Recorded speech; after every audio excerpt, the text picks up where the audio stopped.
Kaugnay po ng pagbubuwis sa ilang mga benepisyo ng mga government worker at yung pang issue, makakapanayan po natin si BIA Commissioner Kim Jacinto Henares. Commissioner, good morning po. Good morning rin, ho. Opo, at ito bang mga reklamo po ngayon ng mga government employees kaugnay nung yung Memorandum Order 23-2014, mga dati na hong ano to? Batas? Oo, nasa National Internal Code of 1997, lahat ho ng compensation na natatanggap, whatever form it may be, anuman hong pangalan yan, subject ho yan sa income tax. Ang tapos sa benefit and 13-month pay, yun lang ho, up to 30,000 ang exempted. Opo. 1997 na batas pa ho yan, at alam ho yan ng lalo-lalo na ho, yung mga empleyado sa pribadong sektor, Opo. sa executive department ho ng gobyerno, sa military, sa police, alam mo lahat ng tao na ganun mo yun. No? Pero ngayon po, di ba, ang parang tax exempted lang po yung 13-month pay na hindi lalagpas ng 30,000 pesos. Na, Opo. So ano pa hong mga benepisyo, ang mga ilang porsyento po ang ibubuwis dito sa ilang benepisyo? Depende ho. Yun yung benepisyo na yan, dapat sinasama niyo ho yan sa tax income, sa report yung income. Ngayon, kung depende ho na saan ho kayong bracket, no? Kasi after deducting your personal exemption, tapos yung additional exemption, kung may 4 kayong anak, di 100,000 yan, tapos yung sarili nyo, 50, di 150, tapos babawas yung 30,000, tapos meron mga de minimis na hindi naman binibuwisan. Parang, ba't ngayon lang nila parang nararamdaman na ito'y kakaltasan, Commissioner? Ayun yung tanong natin. Di ibig sabihin nun, matagal na ho sila lumalabag sa batas. Hindi ba kasalanan ng employer yun, hindi ng empleyado? Di ba? Ganito ho yan, no? Nasa batas natin, may dalawa hong may kasalanan, no? Oo. Kung yari ho, yung employer, hindi ho niya withhold, yung dapat niyang withhold, may liability siya. Ngayon, kung ikaw naman empleyado, nakatanggap ka at hindi ka na-withholdan, ibig sabihin nun, nagpa-file ka ng income tax return. So, tapos kung ano yung hindi ho na-withholdan at kung may buwis, dapat babayaran niyo yan. Kasi ang ilang mga benepisyo ay resulta ng CBA kung minsan, no? Sa pagitan po ng union tsaka ano may-ari.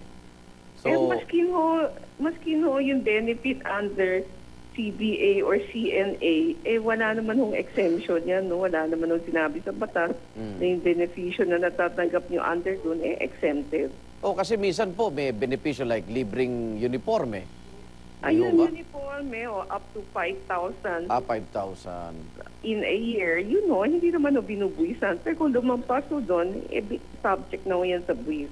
Okay. May panukala sa Kongreso yung mga income tax brackets, no? Yung mga bawasan ng maximum tax rate. Anong reaksyon nyo rito? Ganito lang naman ang parati kong sinasabi, no?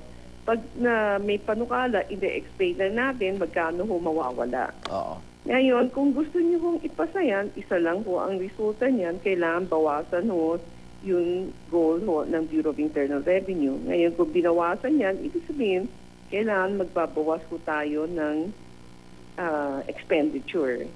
Kung magbabawas ho tayo ng expenditure, gagastusin kasi wala naman ho tayong kukunan ng income, no?